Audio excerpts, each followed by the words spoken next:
ಶಬರಿಮಲೆ ಅಯ್ಯಪ್ಪ ಸ್ವಾಮಿ ಮಾಲೆ ಧರಿಸಿ ಕಾಲೇಜ್ಗೆ ಬಂದದಕ್ಕೆ ಕಾಲೇಜ್ ಪ್ರವೇಶವನ್ನ ನಿರ್ಬಂಧ ಮಾಡಲಾಗಿರುವ ಘಟನೆ ಚಿಕ್ಕಮಗಳೂರಿನಲ್ಲಿ ನಡೆದಿದೆ. ಶಬರಿಮಲೆ ಅಯ್ಯಪ್ಪ ಸ್ವಾಮಿಯ ಮಾಲೆಯನ್ನ ಧರಿಸಿ ಕಾಲೇಜಿಗೆ ಬಂದ ವಿದ್ಯಾರ್ಥಿಗಳನ್ನ ತಡೆಯಲಾಗಿದೆ. ಚಿಕ್ಕಮಗಳೂರು ನಗರದ ಎಂಇಎಸ್ ಕಾಲೇಜಿನಲ್ಲಿ ಈ ಘಟನೆ ನಡೆದಿರೋದು. ಮಾಲೆ ತೆಗೆದು ಬರುವಂತೆ ಆಡಳಿತ ಮಂಡಳಿ ತಾಕೀತು ಮಾಡಿದೆಯಂತೆ. ಕಾಲೇಜಿಗೆ ವಿಎಚ್ಪಿ ಹಾಗೆ ಬಜರಂಗ ದಳ ಹಾಗೆ ಬಿಜೆಪಿ ಕಾರ್ಯಕರ್ತರು ಭೇಟಿ ನೀಡಿದ್ದಾರೆ. ಮುಖಂಡರು ಹಾಗೆ ಆಡಳಿತ ಮಂಡಳಿ ನಡುವೆ ಮಾತಿನ ಚಕಮಕಿ ನಡೆದಿದೆ. ಪ್ರಿನ್ಸಿಪಲ್ ರೂಮ್ನಲ್ಲೇ ಅಯ್ಯಪ್ಪ ಸ್ವಾಮಿ ಘೋಷಣೆಗಳನ್ನ ಕೂಗಿದ್ದಾರೆ. ತರಗತಿಯಲ್ಲಿ ವಿದ್ಯಾರ್ಥಿಗಳನ್ನ ಕೂರಿಸೋಕೆ ಆಡಳಿತ ಮಂಡಳಿ ಕಡೆಗೆ ಒಪ್ಪಿಗೆಯನ್ನ ನೀಡಿದೆ.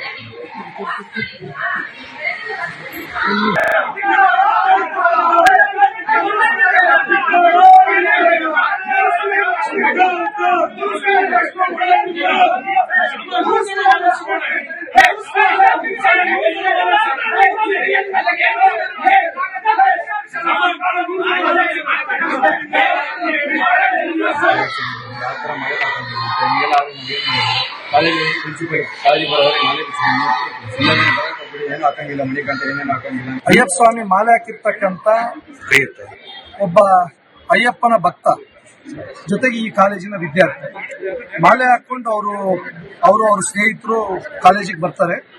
ಬರುವಂತ ಸಂದರ್ಭದಲ್ಲಿ ಕಾಲೇಜಿನ ಯಾರು ಒಬ್ರು ಅಧ್ಯಾಪಕರು ಸುರೇಶ್ ಅಂತೀವಿ, ಅವರು ಈ ರೀತಿ ನೀವು ಮಾಲೆ ಹಾಕೊಂಡು ಕಾಲೇಜಿನ ಪ್ರವೇಶ ಮಾಡೋ ಹಾಗಿಲ್ಲ, ಅದನ್ನೇನಿದ್ರು ನೀವು ಕಾಲೇಜಿನ ಹೊರಗಡೆ ಇಟ್ಕೋಬೇಕು, ಮಾಲೆ ತೆಗೆದು ಬರಬೇಕು ಅಂತ ಹೇಳಿದ್ದಾರೆ. ಮತ್ತಷ್ಟು ಡೀಟೇಲ್ಸ್ ನಮ್ಮ ಪ್ರತಿನಿಧಿ ಚೇತನ್ ನೀಡ್ತಾ ಹೋಗ್ತಾರೆ. ದೂರವಾಣಿ ಸಂಪರ್ಕದಲ್ಲಿದ್ದಾರೆ. ಚೇತನ್, ಅಯ್ಯಪ್ಪ ಸ್ವಾಮಿ ಮಾಲೆ ಧರಿಸಿ ಕಾಲೇಜಿಗೆ ಬರೋ ಹಾಗಿಲ್ಲ ಅನ್ನೋದು ಯಾವ ರೂಲ್ಸ್ ಅಂತ ಹೇಳಿ, ಯಾಕೆ ಈ ರೀತಿ ನಿರ್ಬಂಧ, ಕಾಲೇಜ್ನವ್ರು ಏನ್ ಹೇಳ್ತಾರೆ? ಸ್ಮಿತಾ, ಈ ಘಟನೆ ನಡೆದಿರುವಂತದ್ದು ಚಿಕ್ಕಮಗಳೂರು ನಗರದ ಎಂಇಎಸ್ ಕಾಲೇಜಿನಲ್ಲಿ. ಅಲ್ಲಿ ಇವತ್ತು ಬೆಳಿಗ್ಗೆ 4 ಜನ ಒಬ್ರು ಕೇಸರಿ ಶಾಲನ ಹಾಕೊಂಡ್ ಬಂದಿರ್ತಾರೆ, ಇನ್ನು 3 ಜನ ಕಪ್ಪು ಶಾಲನ ಹಾಕೊಂಡ್ ಬಂದಿರ್ತಾರೆ. 3 ಜನ ಅಯ್ಯಪ್ಪ ಮಾಲಾಧಾರಿಗಳು, ಮತ್ತೆ ಅದರಲ್ಲಿ ಒಬ್ಬ ದತ್ತ ಮಾಲಾಧಾರಿ ಕೂಡ ಇದ್ದ. ಇವರು ಬೆಳಗ್ಗೆ ಶಾಲೆಗೆ ಬರೋ ಸಂದರ್ಭದಲ್ಲಿ ಅಲ್ಲಿರುವಂತ ಒಬ್ರು ಪಿಟಿ ಮಾಸ್ಟರ್ ಏನಿದ್ದಾರೆ, ಅವರು ಮೊದಲು ಇದನ್ನ ವಿರೋಧ ವ್ಯಕ್ತಪಡಿಸ್ತಾರೆ ಅನ್ನೋ ಆರೋಪವನ್ನು ಕೂಡ ಈಗ ಸದ್ಯಕ್ಕೆ ಮಾಡಿರುವಂತದ್ದು. ಅದರಲ್ಲಿ ದತ್ತ ಮಾಲಾಧಾರಿ ಮಾಲಾಧಾರಣೆ ಮಾಡಿದರೆ, ಆತ ಶಾಲನ್ನ ಸೊಂಟಕ್ಕೆ ಕಟ್ಟಿಕೊಂಡು ಹೋಗಿ ಶಾಲೆಗೆ ಕೂತಿರ್ತಾನೆ. ಆದ್ರೆ ಈ 3 ವಿದ್ಯಾರ್ಥಿಗಳು ಏನಿದ್ದಾರೆ, ನಾವು ಅಯ್ಯಪ್ಪ ಮಾಲಾಧಾರಿ ಹಾಕಿರೋದು, ನಮ್ಮ ಮಣಿಕಂಠನ ಮಾಲೆ ಇದೆ ಅದನ್ನ ನಾವು ಬಿಚ್ಚೋದಿಲ್ಲ ಅನ್ನುವಂತ ಮಾತನ್ನ ಹೇಳ್ತಾರೆ. ಇದನ್ನೆಲ್ಲ ಹಾಕೊಳ್ಳೋದ್ರೆ ನೀವು ಶಾಲೆಗೆ ಯಾಕೆ ಬರ್ತೀರಾ, ಕಾಲೇಜಿಗೆ ಯಾಕೆ ಬರ್ತೀರಾ ಅನ್ನುವಂತ ಪ್ರಶ್ನೆಯನ್ನ ಮಾಡಿದ್ರು ಅನ್ನುವಂಥದ್ದು ಸ್ವತಃ ಈಗ ವಿದ್ಯಾರ್ಥಿಗಳೇ ಕೂಡ ಬಿಜೆಪಿಯ ಮತ್ತೆ ಬಜರಂಗ ದಳದ ಸಂಘಟನೆ ಇರ್ಬೋದು, ಮತ್ತೆ ಪ್ರಾಂಶುಪಾಲರ ಮುಂದೆ ಕೂಡ ಒಪ್ಕೊಂಡಿದ್ದಾರೆ. ಇದು ಎಲ್ಲೋ ಒಂದ್ ಕಡೆ ಅವ್ರನ್ನ ಮನೆಗೆ ಕಳಿಸಿರುವಂತದ್ದು ಬಿಜೆಪಿ ಹಾಗೂ ಹಿಂದೂಪರ ಸಂಘಟನೆಗಳಿಗೆ ಸಾಕಷ್ಟು ಆಕ್ರೋಶ ಕೂಡ ಕಾರಣವಾಯಿತು. ಇಲ್ಲಿ ಒಂದ್ ಕಡೆ ದತ್ತಮಾಲೆ ಕೂಡ ನಡೀತಾ ಇರೋದ್ರಿಂದ ಎಲ್ಲರೂ ಕೂಡ ಒಂದ್ ಕಡೆ ಗ್ಯಾದರ್ ಆಗಿದ್ರು. ಅಂದ್ರೆ ವಿಶ್ವ ಹಿಂದೂ ಪರಿಷತ್ ಇರ್ಬೋದು, ಬಜರಂಗ ದಳ ಮತ್ತೆ ಬಿಜೆಪಿ ಕಾರ್ಯಕರ್ತರು ಕಾಲೇಜಿಗೆ ಕೂಡ ಆಗಮಿಸ್ತಾರೆ. ಕಾಲೇಜಿಗೆ ಒಂದು ಕೂಡ ಪ್ರಶ್ನೆ ಮಾಡಿ ಮತ್ತೆ ಪ್ರಿನ್ಸಿಪಾಲ್ರನ್ನು ಕೂಡ ತರಾಟೆಗೆ ತೆಗೆದುಕೊಳ್ತಾರೆ. ಎಲ್ಲೂ ಕೂಡ ಈ ರೀತಿ ಆದೇಶ ಇಲ್ಲ. ಮತ್ತೆ ಈ ದೇಶದ ರಾಷ್ಟ್ರಪತಿ ಅವರೇ ಮಾಲಾಧಾರಣೆ ಮಕ್ಕಳು ಶಬರಿಮಲೆ ಕೂಡ ಹೋಗ್ತಾರೆ. ಮತ್ತೆ ಸರ್ಕಾರಿ ನೌಕರರು ಇರ್ಬೋದು, ಮತ್ತೆ ಪೊಲೀಸರು ಇರ್ಬೋದು ಕೂಡ, ಅವರು ಕೂಡ ದತ್ತ ಮಾಲಾಧಾರಣೆ ಅಯ್ಯಪ್ಪ ಮಾಲಾಧಾರಣೆ ಮಾಡ್ತಾರೆ. ಸೊಂಟಕ್ಕೆ ಮತ್ತೆ ಹೆಗ್ಲಿಗೆ ಕಪ್ಪು ಪಟ್ಟಿ ಶಲ್ಯವನ್ನ ಹಾಕುತ್ತಾರೆ. ಆದ್ರೆ ಈ ಮಾಡಿರುವ ಕ್ರಮ ಸರಿಯಿಲ್ಲ ಅಂತ ಕೂಡ ಆರೋಪವನ್ನು ಕೂಡ ಸದ್ಯಕ್ಕೆ ಮಾಡಿರುವಂತದ್ದು. ಅದಕ್ಕೆ ಒಂದು ಆದೇಶ ಪತ್ರವನ್ನ ಕೂಡ ಆಡಳಿತ ಮಂಡಳಿ ಕೂಡ ನೀಡುತ್ತೆ. ಇದು ಎಲ್ಲ ಒಂದ್ ಕಡೆ ಬೋರ್ಡ್ ಇಂದ ಕೊಟ್ಟಿದ್ದಾರೆ ಅನ್ನುವಂತ ಮಾತನ್ನ ಹೇಳ್ತಾರೆ. ಆದ್ರೆ ಅದಕ್ಕೆ ಸಂಬಂಧಪಟ್ಟಂತೆ ಯಾವುದೇ ಸಹಿ ಆಗಿ ಶೀಲ್ ಆಗಲಿ ಯಾವುದೇ ಕೂಡ ಇರೋದಿಲ್ಲ. ಹಾಗಾಗಿ ಇದನ್ನ ಸಾಕಷ್ಟು ವಿರೋಧ ಮಾಡಿದ್ರಿಂದ 3 ವಿದ್ಯಾರ್ಥಿಗಳನ್ನ ಶಾಲೆಗೆ ಕಾಲೇಜಿನ ಕೂರ್ಲಿಕ್ಕೆ ಕೂಡ ಅವಕಾಶ ಮಾಡಿರುವಂತದ್ದು. ಮತ್ತೆ ಅಲ್ಲೇ ಅಯ್ಯಪ್ಪ ಭಜನೆ ಮತ್ತೆ ಅಯ್ಯಪ್ಪನ ಘೋಷಣೆಯೊಂದಿಗೆ ಸದ್ಯಕ್ಕೆ ಹಿಂದೂ ಪರ ಸಂಘಟನೆಗಳು ಪ್ರತಿಭಟನೆಯನ್ನು ಕೂಡ ಕೈ ಬಿಟ್ಟಿರುವಂತದ್ದು. ಸ್ಮಿತಾ, ಧನ್ಯವಾದ ಚೇತನ್ ಮಾಹಿತಿಗಾಗಿ. ಶಬರಿಮಲೆ ಅಯ್ಯಪ್ಪ ಸ್ವಾಮಿ ಮಾಲೆ ಧರಿಸಿ ಕಾಲೇಜ್ಗೆ ಬಂದದಕ್ಕೆ ಕಾಲೇಜ್ ಪ್ರವೇಶವನ್ನ ನಿರ್ಬಂಧ ಮಾಡಲಾಗಿರುವ ಘಟನೆ ಚಿಕ್ಕಮಗಳೂರಿನಲ್ಲಿ ನಡೆದಿದೆ. ಶಬರಿಮಲೆ ಅಯ್ಯಪ್ಪ ಸ್ವಾಮಿಯ ಮಾಲೆಯನ್ನ ಧರಿಸಿ ಕಾಲೇಜಿಗೆ ಬಂದ ವಿದ್ಯಾರ್ಥಿಗಳನ್ನ ತಡೆಯಲಾಗಿದೆ. ಚಿಕ್ಕಮಗಳೂರು ನಗರದ ಎಂಇಎಸ್ ಕಾಲೇಜಿನಲ್ಲಿ ಈ ಘಟನೆ ನಡೆದಿರೋದು. ಮಾಲೆ ತೆಗೆದು ಬರುವಂತೆ ಆಡಳಿತ ಮಂಡಳಿ ತಾಕೀತು ಮಾಡಿದೆಯಂತೆ. ಕಾಲೇಜಿಗೆ ವಿಎಚ್ಪಿ ಹಾಗೆ ಬಜರಂಗ ದಳ ಹಾಗೆ ಬಿಜೆಪಿ ಕಾರ್ಯಕರ್ತರು ಭೇಟಿ ನೀಡಿದ್ದಾರೆ. ಮುಖಂಡರು ಹಾಗೆ ಆಡಳಿತ ಮಂಡಳಿ ನಡುವೆ ಮಾತಿನ ಚಕಮಕಿ ನಡೆದಿದೆ. ಪ್ರಿನ್ಸಿಪಲ್ ರೂಮ್ನಲ್ಲೇ ಅಯ್ಯಪ್ಪ ಸ್ವಾಮಿ ಘೋಷಣೆಗಳನ್ನ ಕೂಗಿದ್ದಾರೆ. ತರಗತಿಯಲ್ಲಿ ವಿದ್ಯಾರ್ಥಿಗಳನ್ನ ಕೂರಿಸೋಕೆ ಆಡಳಿತ ಮಂಡಳಿ ಕಡೆಗೆ ಒಪ್ಪಿಗೆಯನ್ನ ನೀಡಿದೆ.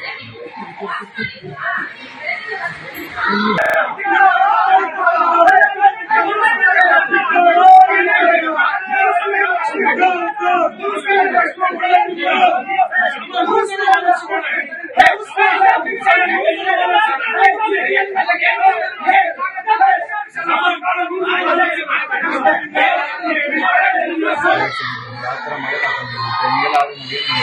ಕಾಲೇಜ್ ಪ್ರಿನ್ಸಿಪಲ್ ಕಾಲೇಜಿಗೆ ಬರೋರಿಗೆ ಮಾಲೆ ಏನು ಹಾಕಂಗಿಲ್ಲ, ಮನೆ ಗಂಟೆ ಏನೇನು ಹಾಕಂಗಿಲ್ಲ. ಅಯ್ಯಪ್ಪ ಸ್ವಾಮಿ ಮಾಲೆ ಹಾಕಿರ್ತಕ್ಕಂಥ ಒಬ್ಬ ಅಯ್ಯಪ್ಪನ ಭಕ್ತ, ಜೊತೆಗೆ ಈ ಕಾಲೇಜಿನ ವಿದ್ಯಾರ್ಥಿ.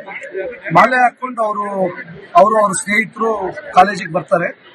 ಬರುವಂತ ಸಂದರ್ಭದಲ್ಲಿ ಕಾಲೇಜಿನ ಯಾರು ಒಬ್ರು ಅಧ್ಯಾಪಕರು ಸುರೇಶ್ ಅಂತೀವಿ, ಅವರು ಈ ರೀತಿ ನೀವು ಮಾಲೆ ಹಾಕೊಂಡು ಕಾಲೇಜಿನ ಪ್ರವೇಶ ಮಾಡೋ ಹಾಗಿಲ್ಲ, ಅದನ್ನೇನಿದ್ರು ನೀವು ಕಾಲೇಜಿನ ಹೊರಗಡೆ ಇಟ್ಕೋಬೇಕು, ಮಾಲೆ ತೆಗೆದು ಬರಬೇಕು ಅಂತ ಹೇಳಿದ್ದಾರೆ. ಮತ್ತಷ್ಟು ಡೀಟೇಲ್ಸ್ ನಮ್ಮ ಪ್ರತಿನಿಧಿ ಚೇತನ್ ನೀಡ್ತಾ ಹೋಗ್ತಾರೆ, ದೂರವಾಣಿ ಸಂಪರ್ಕದಲ್ಲಿದ್ದಾರೆ. ಚೇತನ್, ಅಯ್ಯಪ್ಪ ಸ್ವಾಮಿ ಮಾಲೆ ಧರಿಸಿ ಕಾಲೇಜಿಗೆ ಬರೋ ಹಾಗಿಲ್ಲ ಅನ್ನೋದು ಯಾವ ರೂಲ್ಸ್ ಅಂತ ಹೇಳಿ, ಯಾಕೆ ಈ ರೀತಿ ನಿರ್ಬಂಧ, ಕಾಲೇಜ್ನವ್ರು ಏನ್ ಹೇಳ್ತಾರೆ? ಸ್ಮಿತಾ, ಈ ಘಟನೆ ನಡೆದಿರುವಂತದ್ದು ಚಿಕ್ಕಮಗಳೂರು ನಗರದ MES ಕಾಲೇಜಿನಲ್ಲಿ. ಅಲ್ಲಿ ಇವತ್ತು ಬೆಳಿಗ್ಗೆ 4 ಜನ ಏನು ಒಂದು ಒಬ್ರು ಕೇಸರಿ ಶಾಲನ್ನ ಹಾಕೊಂಡ್ ಬಂದಿರ್ತಾರೆ, ಇನ್ನು 3 ಜನ ಕಪ್ಪು ಶಾಲನ್ನ ಹಾಕೊಂಡ್ ಬಂದಿರ್ತಾರೆ. 3 ಜನ ಏನು ಅಂದ್ರೆ ಅಯ್ಯಪ್ಪ ಮಾಲಾಧಾರಿಗಳು, ಮತ್ತೆ ಅದರಲ್ಲಿ ಒಬ್ಬ ದತ್ತ ಮಾಲಾಧಾರಿ ಕೂಡ ಇದ್ದ. ಇವರು ಬೆಳಗ್ಗೆ ಶಾಲೆಗೆ ಬರೋ ಸಂದರ್ಭದಲ್ಲಿ ಅಲ್ಲಿರುವಂತ ಒಬ್ರು PT ಮಾಸ್ಟರ್ ಏನಿದ್ದಾರೆ ಅವರು ಮೊದಲು ಇದನ್ನ ವಿರೋಧ ವ್ಯಕ್ತಪಡಿಸ್ತಾರೆ ಅನ್ನೋ ಆರೋಪವನ್ನು ಕೂಡ ಈಗ ಸದ್ಯಕ್ಕೆ ಮಾಡಿರುವಂತದ್ದು. ಅದರಲ್ಲಿ ಏನೋ ಒಂದು ದತ್ತ ಮಾಲಾಧಾರಿ ಏನು ಮಾಲಾಧಾರಣೆ ಮಾಡಿದಾನೆ, ಆತ ಏನೋ ಒಂದು ಶಾಲನ್ನ ಸೊಂಟಕ್ಕೆ ಕಟ್ಟಿಕೊಂಡು ಹೋಗಿ ಶಾಲೆಗೆ ಕೂತಿರ್ತಾನೆ. ಆದ್ರೆ ಈ 3 ವಿದ್ಯಾರ್ಥಿಗಳು ಏನಿದ್ದಾರೆ, ನಾವು ಅಯ್ಯಪ್ಪ ಮಾಲಾಧಾರಿ ಹಾಕಿರೋದು, ನಮ್ಮ ಮಣಿಕಂಠನ ಏನು ಮಾಲೆ ಇದೆ ಅದನ್ನ ನಾವು ಬಿಚ್ಚೋದಿಲ್ಲ ಅನ್ನುವಂತ ಮಾತನ್ನ ಹೇಳ್ತಾರೆ. ಇದನ್ನೆಲ್ಲ ಹಾಕೊಳ್ಳೋದ್ರೆ ನೀವು ಶಾಲೆಗೆ ಯಾಕೆ ಬರ್ತೀರಾ, ಕಾಲೇಜಿಗೆ ಯಾಕೆ ಬರ್ತೀರಾ ಅನ್ನುವಂತ ಪ್ರಶ್ನೆಯನ್ನ ಮಾಡಿದ್ರು ಅನ್ನುವಂಥದ್ದು ಸ್ವತಃ ಈಗ ವಿದ್ಯಾರ್ಥಿಗಳೇ ಕೂಡ ಬಿಜೆಪಿಯ ಮತ್ತೆ ಬಜರಂಗ ದಳದ ಸಂಘಟನೆ ಇರ್ಬೋದು, ಮತ್ತೆ ಪ್ರಾಂಶುಪಾಲರ ಮುಂದೆ ಕೂಡ ಒಪ್ಕೊಂಡಿದ್ದಾರೆ. ಇದು ಎಲ್ಲೋ ಒಂದ್ ಕಡೆ ಅವ್ರನ್ನ ಮನೆಗೆ ಕಳಿಸಿರುವಂತದ್ದು ಬಿಜೆಪಿ ಹಾಗೂ ಹಿಂದೂ ಪರ ಸಂಘಟನೆಗಳಿಗೆ ಸಾಕಷ್ಟು ಆಕ್ರೋಶ ಕೂಡ ಕಾರಣವಾಯಿತು. ಇಲ್ಲಿ ಒಂದ್ ಕಡೆ ದತ್ತಮಾಲೆ ಕೂಡ ನಡೀತಾ ಇರೋದ್ರಿಂದ ಎಲ್ಲರೂ ಕೂಡ ಒಂದ್ ಕಡೆ ಗ್ಯಾದರ್ ಆಗಿದ್ರು. ಅಂದ್ರೆ ವಿಶ್ವ ಹಿಂದೂ ಪರಿಷತ್ ಇರ್ಬೋದು, ಬಜರಂಗ ದಳ ಮತ್ತೆ ಬಿಜೆಪಿ ಕಾರ್ಯಕರ್ತರು ಕಾಲೇಜಿಗೆ ಕೂಡ ಆಗಮಿಸ್ತಾರೆ. ಕಾಲೇಜಿಗೆ ಒಂದು ಕೂಡ ಪ್ರಶ್ನೆ ಮಾಡಿ ಮತ್ತೆ ಪ್ರಿನ್ಸಿಪಾಲ್ರನ್ನು ಕೂಡ ತರಾಟೆಗೆ ತೆಗೆದುಕೊಳ್ತಾರೆ. ಎಲ್ಲೂ ಕೂಡ ಈ ರೀತಿ ಆದೇಶ ಇಲ್ಲ. ಮತ್ತೆ ಏನೊಂದು ಈ ದೇಶದ ರಾಷ್ಟ್ರಪತಿ ಅವರೇ ಒಂದು ಮಾಲಾಧಾರಣೆ ಮಕ್ಕಳು ಶಬರಿಮಲೆ ಕೂಡ ಹೋಗ್ತಾರೆ. ಮತ್ತೆ ಸರ್ಕಾರಿ ನೌಕರರು ಇರ್ಬೋದು, ಮತ್ತೆ ಪೊಲೀಸರು ಇರ್ಬೋದು ಕೂಡ, ಅವರು ಕೂಡ ದತ್ತ ಮಾಲಾಧಾರಣೆಯನ್ನು ಇದು ಎಂತ ಅಯ್ಯಪ್ಪ ಮಾಲಾಧಾರಣೆ ಮಾಡ್ತಾರೆ. ಸೊಂಟಕ್ಕೆ ಮತ್ತೆ ಹೆಗ್ಲಿಗೆ ಕಪ್ಪು ಪಟ್ಟಿ ಶಲ್ಯವನ್ನು ಹಾಕುತ್ತಾರೆ. ಆದ್ರೆ ಈ ಒಂದು ಮಾಡಿರುವ ಕ್ರಮ ಸರಿ ಇಲ್ವ ಅಂತ ಕೂಡ ಆರೋಪವನ್ನು ಕೂಡ ಸದ್ಯಕ್ಕೆ ಮಾಡಿರುವಂತದ್ದು. ಅದಕ್ಕೆ ಒಂದು ಆದೇಶ ಪತ್ರವನ್ನ ಕೂಡ ಆಡಳಿತ ಮಂಡಳಿ ಕೂಡ ನೀಡುತ್ತೆ. ಇದು ಎಲ್ಲ ಒಂದ್ ಕಡೆ ಬೋರ್ಡ್ ಇಂದ ಕೊಟ್ಟಿದ್ದಾರೆ ಅನ್ನುವಂತ ಮಾತನ್ನ ಹೇಳ್ತಾರೆ. ಆದ್ರೆ ಅದಕ್ಕೆ ಸಂಬಂಧಪಟ್ಟಂತೆ ಯಾವುದೇ ಸಹಿಯಾಗಿ ಶೀಲ್ ಆಗಲಿ ಯಾವುದೇ ಕೂಡ ಇರೋದಿಲ್ಲ. ಹಾಗಾಗಿ ಇದನ್ನ ಸಾಕಷ್ಟು ವಿರೋಧ ಮಾಡಿದ್ರಿಂದ 3 ವಿದ್ಯಾರ್ಥಿಗಳನ್ನ ಶಾಲೆಗೆ ಏನು ಕಾಲೇಜಿನ ಕೂರ್ಲಿಕ್ಕೆ ಕೂಡ ಅವಕಾಶ ಮಾಡಿರುವಂತದ್ದು. ಮತ್ತೆ ಅಲ್ಲೇ ಒಂದು ಅಯ್ಯಪ್ಪ ಭಜನೆ ಮತ್ತೆ ಅಯ್ಯಪ್ಪನ ಘೋಷಣೆಯೊಂದಿಗೆ ಸದ್ಯಕ್ಕೆ ಹಿಂದೂ ಪರ ಸಂಘಟನೆಗಳು ಪ್ರತಿಭಟನೆಯನ್ನು ಕೂಡ ಕೈ ಬಿಟ್ಟಿರುವಂತದ್ದು. ಸ್ಮಿತಾ, ಧನ್ಯವಾದ ಚೇತನ್ ಮಾಹಿತಿಗಾಗಿ.